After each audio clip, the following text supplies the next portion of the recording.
Oke, langsung saja kita langsung ke forum pertanyaan ya, hadirin sekalian. Baiklah, untuk selanjutnya kita akan membatasi untuk pertanyaan hanya 2 pertanyaan terlebih dahulu. Nah, kita buka untuk yang putra dan yang putri terlebih dahulu. Silahkan dari yang mas sebelah kameraman, dari tadi udah ngangkat tangan. Maju, sebutkan nama, asal instansi, dan pertanyaannya silahkan disampaikan dengan lantang kepada siapa pertanyaan itu ditujukan.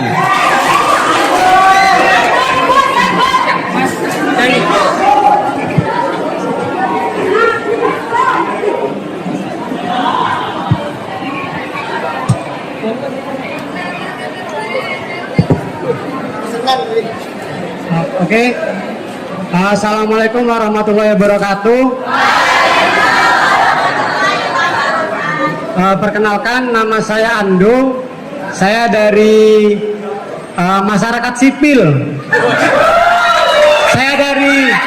Saya dari warga Pakel. Saya dari warga Pakel Banyuwangi. Saya ingin bertanya. Tentu sebelum itu saya mengingatkan bahwa sebelum saya bertanya, bahwa politisi dilarang masuk terhadap akal sehat kita. Karena sebelum pemateri narasumber sebelum Bung Rocky, kita yakini itu adalah janji-janji kampanye doang, kira-kira seperti itu.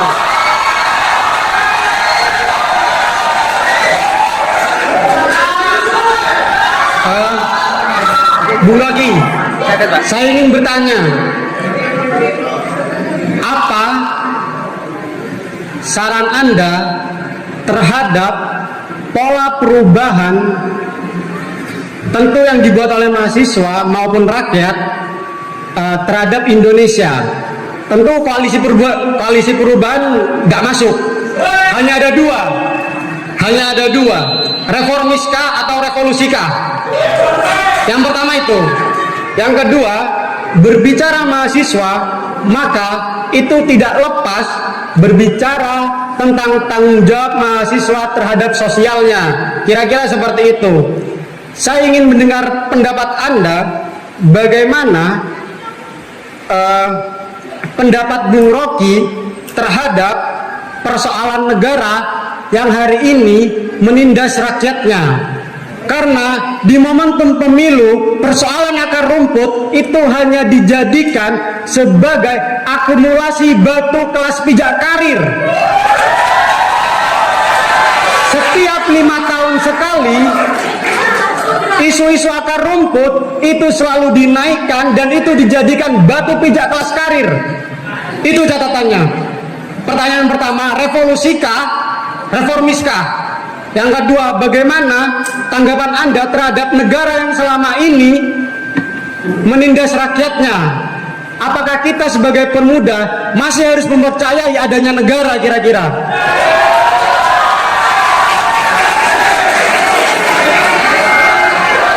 Kira-kira seperti itu. Mungkin cukup itu Bung Rocky. Assalamualaikum warahmatullahi wabarakatuh. Waalaikumsalam warahmatullahi wabarakatuh. Kita langsungkan saja terlebih dahulu. Silahkan dijawab dulu sama Bung Rocky untuk pertanyaan tadi biar tidak tertimbun. Silahkan Bung. Iya, itu terkait revolusikah atau reformasikah? pasti saya jawab itu. Waktu kita mulai reformasi di tahun 98, kita menginginkan perubahan yang sifatnya total. Artinya berubah dari sistem otoritarian pergi pada sistem demokrasi. Satu kali kita melangkah, kita pindah dari rumah Orde Baru pergi pada rumah demokrasi. Perubahan itu namanya perubahan kualitatif. Kualitasnya berubah. Perubahan kualitatif berubah secara kualitas bahkan secara total, namanya perubahan revolusioner. Perubahan yang dicicil, yang gradual, namanya perubahan evolusioner. Sekarang Anda jawab sendiri. Kita sudah melakukan perubahan revolusioner, atau baru sekedar evolusioner? Faktanya hari ini majalah Times, majalah Jerman, majalah Amerika, majalah Australia mendefinisikan Indonesia sebagai negara semi otoriter. Dia masih pakai kata semi, tapi udah otoriter, crypto authoritarianism. Jadi kita gagal untuk menghasilkan demokrasi, itu intinya. Apa penyebabnya? Karena kita takut memakai kata revolusi pada waktu itu. Dianggap bahwa kata revolusi itu terkait dengan sebuah partai politik di masa lalu, PKI. Padahal itu kata yang bebas nilai yang kita pakai secara akademis. Jadi kita gagal mengucapkan kehendak batin kita. Kita mau merubah secara revolusioner, tapi kita ditahan oleh mentalitas untuk takut bertengkar habis-habisan. Itu juga yang menyebabkan selama 9 tahun ini tidak ada pertengkaran politik yang bermutu di Indonesia, karena nggak ada oposisi. Pak Jokowi mengatakan di periode pertama, saya tidak memerlukan oposisi. Padahal oposisi itu adalah lawan berpikir. Tanpa oposisi tidak mungkin kebijakan itu dipikirkan secara tajam. Jadi teman yang tadi saya jawab aja bahwa kita gagal menghasilkan revolusi. Yang ada cuma reformasi. Bahkan bagian paling dangkal dari reformasi adalah restorasi. Restorasi artinya benahin kecil-kecil. Nasdem pakai istilah itu karena takut untuk reformasi, takut untuk revolusi. Jadi Anda punya energi untuk mengulangi proses politik yang tertunda, yaitu revolusi. Baik, kita langsungkan ke pertanyaan yang selanjutnya. Kalau yang tadi sudah cowok, sekarang cewek dong. Kita harus seimbang. Oke, dari yang perempuan. Oke, saya beri kesempatan yang perempuan untuk mengambil mic.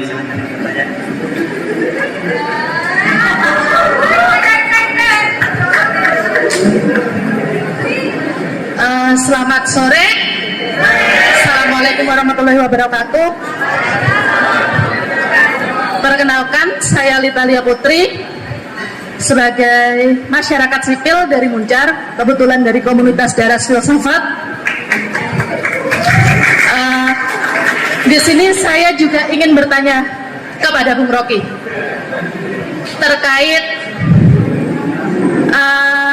apa tadi, riset metadata. Bagaimana ketika metadata itu mengambil data-data pribadi dari masing-masing person, masing-masing orang yang memiliki teknologi dan segala macamnya, bagaimana keamanan data dari si person itu sendiri. Itu saja, terima kasih. Selamat sore. Baik, langsung saja silakan Bu Rocky untuk menjawab pertanyaan. Putri pakai HP, mau pakai handphone itu. Begitu kamu menjadikan separuh dari tubuhmu teknologi, maka kamu akan disedot oleh big data. Sebetulnya kita yang ada di sini, yang pegang handphone, disebut smartphone itu, separuh dari tubuh kita udah bersifat teknologi itu. Jadwal kuliah tergantung di handphone, kuliner tergantung di handphone, jenis bedak tergantung di handphone. Kalau seorang mahasiswa ketinggalan handphonenya seharian di kamar kosnya, dia akan mengalami gejala yang disebut nausea. Apa namanya itu? Mual, nggak enak itu. Dia mengalami gejala psikosomatik, tubuhnya gatal-gatal, karena dia gelisah. Separuh dari jiwanya tertinggal di kamar kos. Handphone itu separuh dari psikologinya. Dia takut kalau tiba-tiba pacarnya nelpon dan nggak diangkat. Dia takut kalau tiba-tiba foto-foto porno di ponsel dia diketahui orang, dia cemas. Jadi sebetulnya tubuh kita udah separuh teknologi, nggak ada jalan lain selain Anda kontrol sendiri. Setiap kali Anda upload status, ketahuan apa yang sedang Anda pikirkan. Masalahnya adalah bagaimana mengamankan data pribadi itu.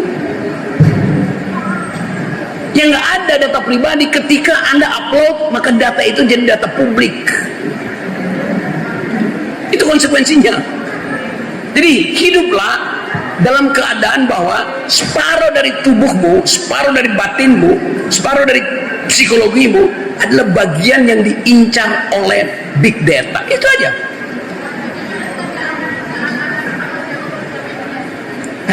Nggak ada keamanan. Jadi kalau dikatakan bahwa ada undang-undang tentang ITE, itu undang-undang yang dipakai negara untuk menghalangi kita bercakap-cakap di dunia e-cloud. Satu-satunya prinsip supaya kita aman, pastikan bahwa datamu itu bisa menimbulkan percakapan dengan orang yang baca. Itu aja kan? Sehingga data itu menimbulkan percakapan. Kalau nggak mau data privat, nggak terkoneksi, ya jangan upload apapun sinyal yang memungkinkan orang mengintip private life-mu. Itu aja ya.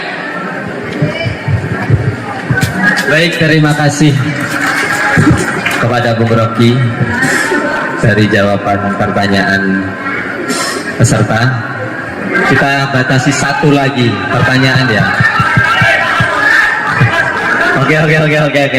Sudah ada yang menjemput bola untuk ke sini. Mohon maaf sekali. Pertanyaan terakhir oleh saudari. Sebelumnya, Assalamualaikum warahmatullahi wabarakatuh. Perkenalkan, nama saya Leoni. Saya dari warga sipil dekat-dekat sini. Saya dari Baru Rejo. Saya mewakili dari IPPNU Siliragung. Pertanyaan saya tujukan kepada Bang Rocky. Gini Bang, kan tadi Abang juga bilang bahwasanya kemajuan teknologi itu juga di nomor itu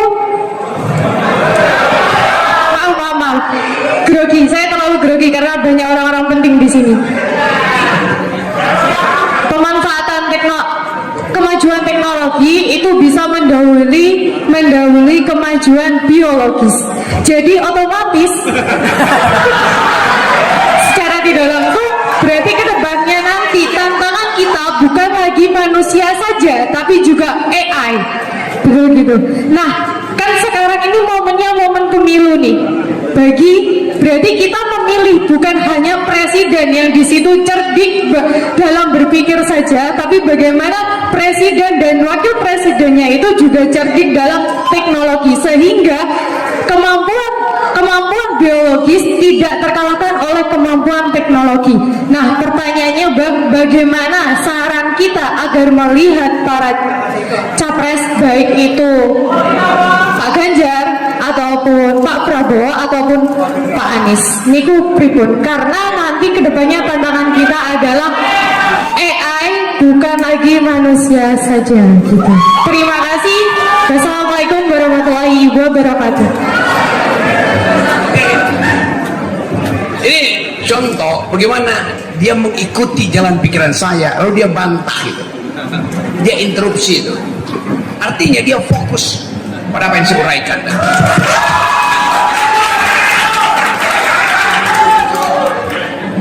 Saya kasih dia nilai A minus. A untuk pengetahuan, minus untuk kenekatan. Karena dia nekat, datang lari. Saya punya pendapat, saya punya dalil. Dia rampas forum ini karena dia mau katakan ada urgensi untuk minta pertanggungjawaban dari apa yang saya katakan. Itu namanya manusia merdeka.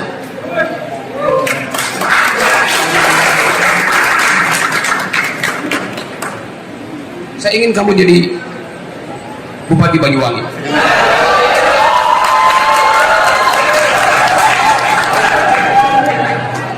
Bukan karena dia perempuannya wangi, tapi cara berpikirnya wangi. Karena itu saya dulu di situ terpesona. Oke, sekarang ada problem.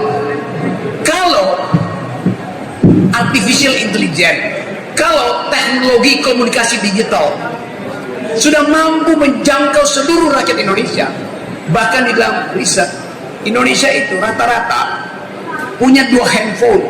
Dari jumlah handphone di Indonesia lebih banyak dari orangnya. Kalau begitu, ngapain masih pasang baliho? Saya lewat sepanjang jalan ada baliho. Siapa yang peduli dengan baliho itu? Jadi teknologi akan membatalkan baliho-baliho itu. Saya bikin hitungan kemarin. Kaisang dan Gibran tiba-tiba dalam 2 hari sudah ada di seluruh Indonesia. Pertanyaannya, bagaimana mungkin partai PSI memasang baliho itu di seluruh Indonesia? Dan waktu kita hitung kira-kira udah ada 12 juta baliho udah tiba di Indonesia. Dibikin oleh UKM Banyuwangi? Bukan. Standar bikinnya. Apakah baliho itu dipasang oleh mama atau oleh relawan? Tidak. Bentuknya sama, tegak, rapi, dipasang oleh kelompok yang terorganisasi. Satu-satunya kecurigaan saya adalah aparat negara memasang itu. Tadi kepala desa, ASN, ya terlalu rapi. Itu dasarnya kan. Jadi biarkan aja. Tadi teman perempuan itu betul bahwa apa gunanya masang baliho secara fisik kalau setiap hari per hari ini tagline kami mua itu udah 350 juta kali dilihat orang. Gak ada gunanya baliho dipasang. Begitu Anda masuk kotak suara, yang ada di kepala Anda adalah kami mua, bukan baliho yang dipasang dengan senyum macam-macam itu. Jadi saya kira teknologi akan menyelamatkan demokrasi dan tinggalkan mereka yang berupaya untuk membujuk Anda dengan materi. Kita ingin pastikan bahwa negara ini diasuh oleh pikiran, bukan oleh uang.